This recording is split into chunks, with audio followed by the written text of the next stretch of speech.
Hello friends, good afternoon. Welcome to my YouTube channel. আজকে এই ভিডিওতে বলবো যে কোনো কম্পিটিটিভ পরীক্ষার জন্য এই ইতিহাস সাবজেক্ট বা বিষয়টা খুব ইম্পর্টেন্ট। সো আজকে 20টা বাছাই করা যে কোনো কম্পিটিটিভ প্রিপারেশনের জন্য হিস্ট্রির আজকের ভিডিও দিচ্ছি। 20টা প্রশ্ন আমি এই ভিডিওতে আলোচনা করব। সো ভিডিওটি খুবই ভালো হবে, ইন্টারেস্টিং হবে এবং ইনফরমেটিভ হবে। যারা চ্যানেলটি প্রথম দেখছে অবশ্যই সাবস্ক্রাইব করে পাশের বেল আইকনটি প্রেস করে রেখো। আমি এই চ্যানেল মারফত ক্লাস 10, 11, 12 ডিগ্রি কোর্স, কম্পিটিটিভ এবং স্পোকেন ইংলিশের বিভিন্ন ক্লাস করিয়ে থাকি। So keep watching this video till and. Okay, so number 1, ভারতে প্রাচীন প্রস্তর যুগের কালসীমা বল বা লেখো।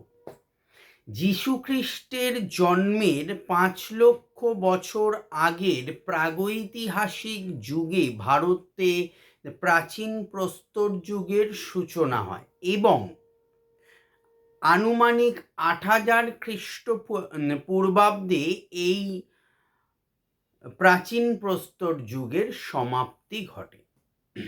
ওকে, এর সঙ্গেই আরেকটা প্রশ্ন হলো, ভারতে প্রাচীন প্রস্তর যুগের মানুষের আকৃতি কেমন ছিল?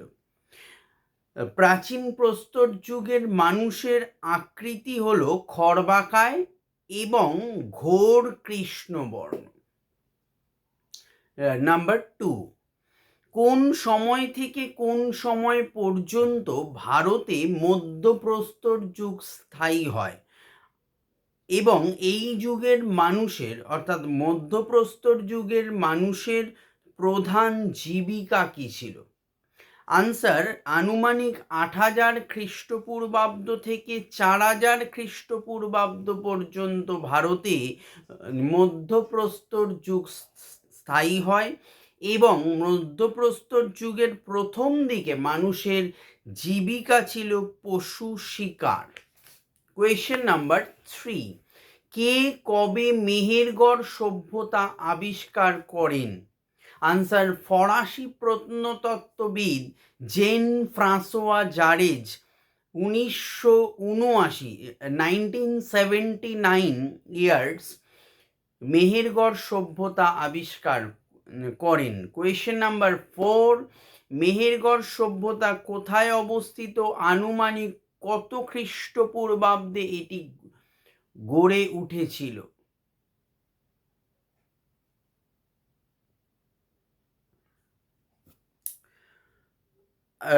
আনসার, পাকিস্তানের বেলুচিস্তান রাজ্যের অন্তর্গত কোয়েটা শহর থেকে প্রায় 150 কিলোমিটার দূরে বোলান নদীর তীরে কাচ্ছি সমভূমিতে খ্রিস্টপূর্ব 7000 অব্দে মেহেরগড় সভ্যতা গড়ে উঠেছিল। কোয়েশ্চেন নাম্বার 5, মেহেরগড় সভ্যতা কোন যুগের সভ্যতা? মেহেরগড় সভ্যতা হলো নতুন প্রস্তর যুগের সমসাময়িক সভ্যতা। 6, মেহেরগড় সভ্যতার ঐতিহাসিক যে কোনো দুটি গুরুত্ব লেখো। 1, মেহেরগড় সভ্যতার আবিষ্কারের সঙ্গে সঙ্গে ভারতীয় সভ্যতার প্রাচীনত্ব এক ধাক্কায় খ্রিস্টপূর্ব 7000 বছরের 7000 বছরের কালসীমা স্পর্শ করেছে। 2, মেহেরগড় সভ্যতা যে হরপ্পা সভ্যতার পূর্বসূরি ছিল এ ব্যাপারে আজ কোনো সন্দেহ নেই। 7, কোয়েশ্চেন নাম্বার 7, মেহেরগড় সভ্যতার বিস্তার কতদূর পর্যন্ত ঘটেছিল?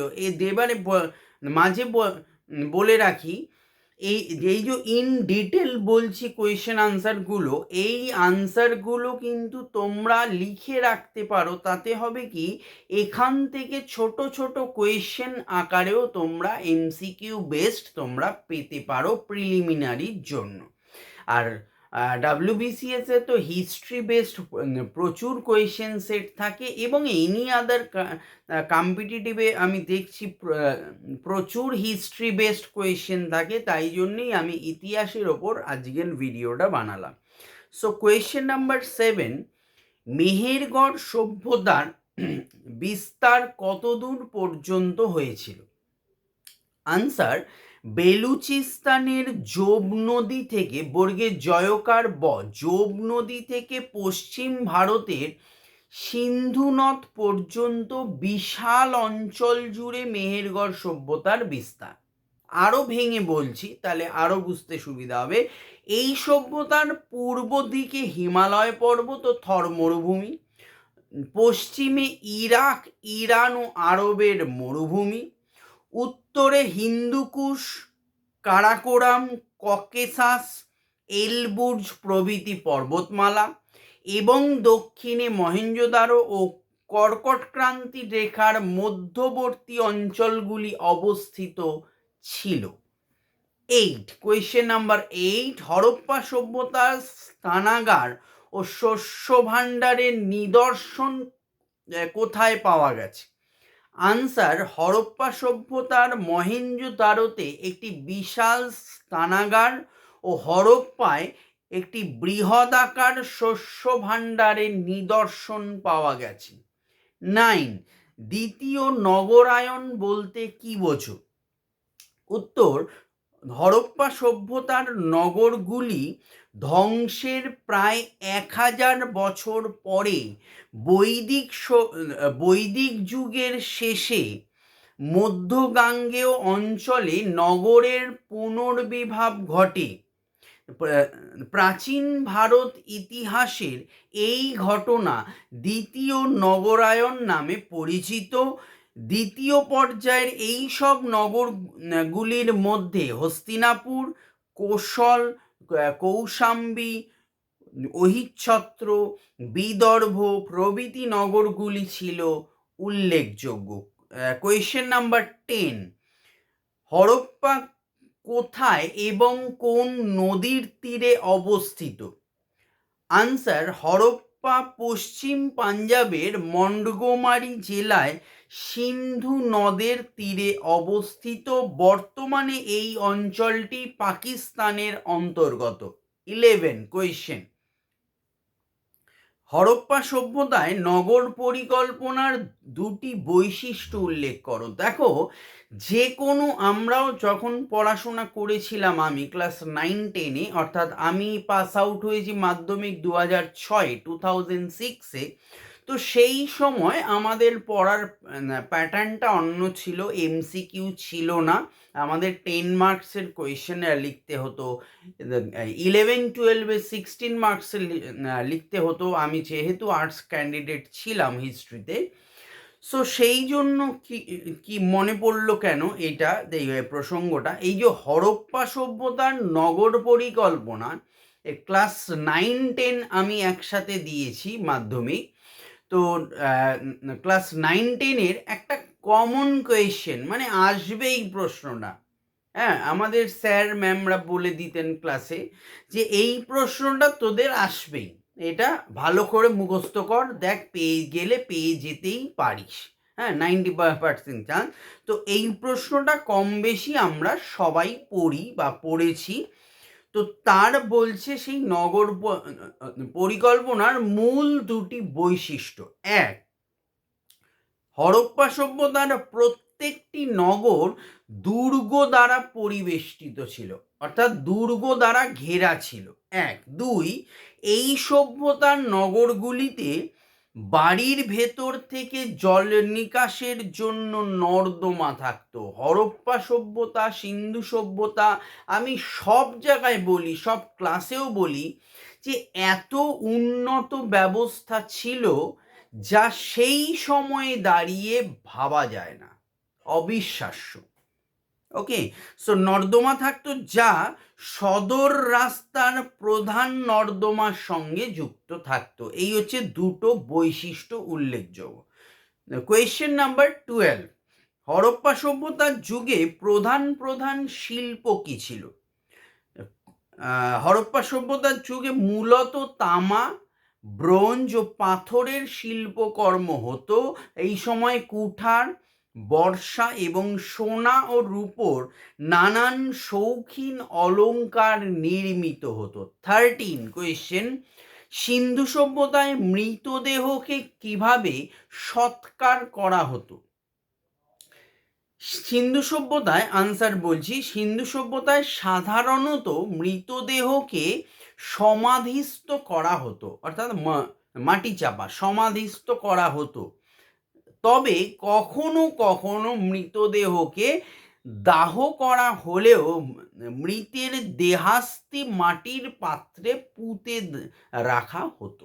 মানে যে ছাইটা বেরোয়, আমরা এখন যেটা গঙ্গায় ভাসিয়ে দেওয়া হয়, সেটা তৎকালীন সিন্ধু সভ্যতায় মাটির পাত্রে পুঁতে দেওয়া হতো বা রাখা হতো।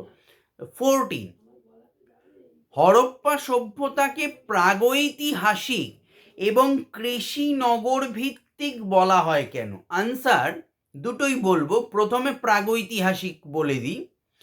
হরপ্পা সভ্যতার সমসাময়িক যুগে কোনো লিখিত বিবরণ পাওয়া যায়নি বলে মানুষের ব্যবহার করা অস্ত্রশস্ত্র ও বিভিন্ন প্রাকৃতিক নিদর্শনের ওপর ভিত্তি করে হরপ্পা সভ্যতার আভাস পাওয়া যায়।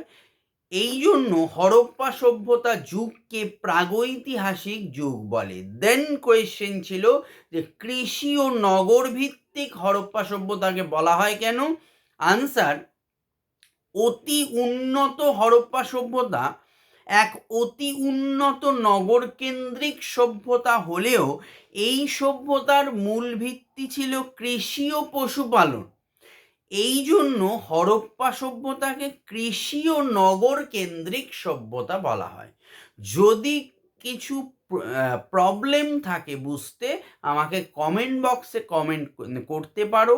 এখন আমাদের WBCS প্রিলিমিনারির অ্যাডমিশন চলছে। রেলের NTPCর যে ফর্মটা বেরোবে অক্টোবরের শেষের দিকে, সেই অ্যাডমিশন, রেলের গ্রুপ ডি NTPCর অ্যাডমিশন চলছে। যারা পুলিশ কনস্টেবলের জন্য টিউশন খুঁজছো অনলাইনে, তাদের অ্যাডমিশন চলছে। তো এই সেগমেন্টের এখন ইম্প্যাক্ট ইনস্টিটিউটে অ্যাডমিশন চলছে অনলাইন এবং অফলাইন। কলকাতা ব্রাঞ্চের জন্য অফলাইনে এসেও তোমরা হাতে ধরে ক্লাস করতে পারো, এবং স্পোকেন ইংলিশের অ্যাডমিশন চলছে। যদি কেউ অ্যাডমিশন নিতে চাও, অনলাইনেও হয় অফলাইনেও হয়। সো তারা 8910618541 আমাদের ইনস্টিটিউটে কন্ট্যাক্ট করতে পারো। যথাসম্ভব মিনিমাম ফিজ আমাদের এখানে যতটা পারিশ্রমিক কমে করা যায়, এবং তোমাদের 100% বেনিফিট যাতে তোমরা ক্লাস করে হও, ডেফিনেটলি তোমরা সেটা পাবে। সো কোয়েশ্চেন নাম্বার 15, হরপ্পা সভ্যতার সমকালীন দুটি সভ্যতার নাম বল। 1 আফ্রিকার মিশরীয় সভ্যতা, 2 পশ্চিম এশিয়ার সুমেরীয় সভ্যতা। 16 কোয়েশ্চেন, সমকালীন সভ্যতাগুলির সঙ্গে হরপ্পা সভ্যতার সম্পর্ক কি ছিল? উত্তর, হরপ্পা সভ্যতার সমসাময়িক সুমের বা মেসোপটেমিয়া সভ্যতা, আফ্রিকার মিশরীয় সভ্যতা এবং ক্রিট ও ইজিয়ান অঞ্চলের সঙ্গে হরপ্পা সভ্যতার বাণিজ্যিক সম্পর্ক ছিল। রুশ ভারত তত্ত্ববিদ বোনগার্ড লোভিনের মতে হরপ্পা সভ্যতার সঙ্গে মধ্য এশিয়ার বিভিন্ন অঞ্চলের ঘনিষ্ঠ যোগাযোগ ছিল। পশ্চিম এশিয়ার আক্কাদ অঞ্চলে হরপ্পা সভ্যতার সমসাময়িক কালের ভারতীয় উপনিবেশের প্রমাণ পাওয়া গেছে। 17 সুমেরু ও হরপ্পা সভ্যতার দুটি চরিত্রগত সাদৃশ্যের নমুনা বা বলো। 1 দুই সভ্যতাই তাম্রপ্রস্তর যুগের সভ্যতা। 2 সভ্যতাই নদীমাতৃক সভ্যতা। নেক্সট কোয়েশ্চেন 18 বা 18, হরপ্পা সভ্যতার বিস্তার কতদূর পর্যন্ত হয়েছিল। এই সভ্যতার পরিধি সিন্ধু তট অতিক্রম করে পাকিস্তানের চানহুদ্র, কালিবঙ্গান, বালুচিস্তান, আমারি, বালাকোট, ভারতের নর্মদা নদীর উপত্যকা, লোথাল, সৌরাষ্ট্র, কাথিয়াবাড়, রাজস্থান, রোপার, আলমগীরপুর প্রভৃতি স্থান এবং ভারতের বাইরে ইরান পর্যন্ত বিস্তার লাভ করেছিল। এটা হলো প্রাচীন মত অনুসারে, ঠিক আছে। আধুনিক মত অনুসারে উত্তরে হিমালয়ের পাদদেশ, পশ্চিমে ইরান ও পাকিস্তানের মধ্যবর্তী সীমান্ত এবং দক্ষিণে খাম্বাত উপসাগর পর্যন্ত বিস্তৃত হরপ্পা সভ্যতা ছিল। অর্থাৎ পূর্ব পশ্চিমে 1100 কিলোমিটারের বেশি এবং উত্তর দক্ষিণে 1600 অর্থাৎ 1600 কিলোমিটারেরও বেশি অঞ্চল জুড়ে ছিল এই সভ্যতার বিস্তার। 19 কোন কোন অঞ্চলকে কেন্দ্র করে হরপ্পা সভ্যতায় ব্যবসা বাণিজ্যের প্রসার ঘটেছিল? আনসার: হরপ্পা সভ্যতায় রাজস্থান, কাশ্মীর, দক্ষিণ ভারত, আফগানিস্তান ও ইরানকে কেন্দ্র করে ব্যবসা বাণিজ্যের প্রসার ঘটেছিল। এছাড়াও টাইগ্রিস ও ইউফ্রেটিস নদী তীরের নগরগুলির সঙ্গে হরপ্পা সভ্যতার বাণিজ্যিক সম্পর্কের প্রসার ঘটেছিল। Last question for this video 20, question number 20, পশ্চিম এশিয়ার কোন অঞ্চলে ভারতীয় বণিকদের উপনিবেশের অস্তিত্ব পাওয়া গেছে? এর সাথে মেসোপটেমিয়ার সাথে হরপ্পার বণিকদের প্রধান বাণিজ্য সম্ভার কি ছিল? আনসার: প্রথম আনসারটা হচ্ছে পশ্চিম এশিয়ার আক্কাদ অঞ্চলে ভারতীয় বণিকদের উপনিবেশের অস্তিত্ব পাওয়া গেছে। দ্বিতীয় আনসার হচ্ছে মেসোপটেমিয়ার সঙ্গে হরপ্পার বণিকদের প্রধান রপ্তানি পণ্য হচ্ছে সুতির পোশাক পরিচ্ছদ এবং মেসোপটেমিয়া থেকে তারা মূল্যবান পাথর, বিশেষ করে কাঁচামাল ভারতে আমদানি করতেন। সো এই হলো আজকের 20টা বাছাই করা হিস্ট্রির ওপরে প্রশ্ন। সমস্ত কম্পিটিটিভ এক্সামের জন্য ভালো লাগলে একটা লাইক দিও, প্রচুর শেয়ার করো বন্ধু বান্ধবদের মধ্যে, এবং কিছু অ্যাডভাইস দেওয়ার থাকলে, জানানোর থাকলে অবশ্যই কমেন্ট বক্সে কমেন্ট করতে পারো। নোটস বা টিউশন সংক্রান্ত কিছু জানার থাকলে ডিরেক্ট আমাদের হোয়াটসঅ্যাপে, ইম্প্যাক্ট ইনস্টিটিউটের হোয়াটসঅ্যাপে তোমরা হোয়াটসঅ্যাপ করতে পারো বা কল করতে পারো 8910618541। Thank you.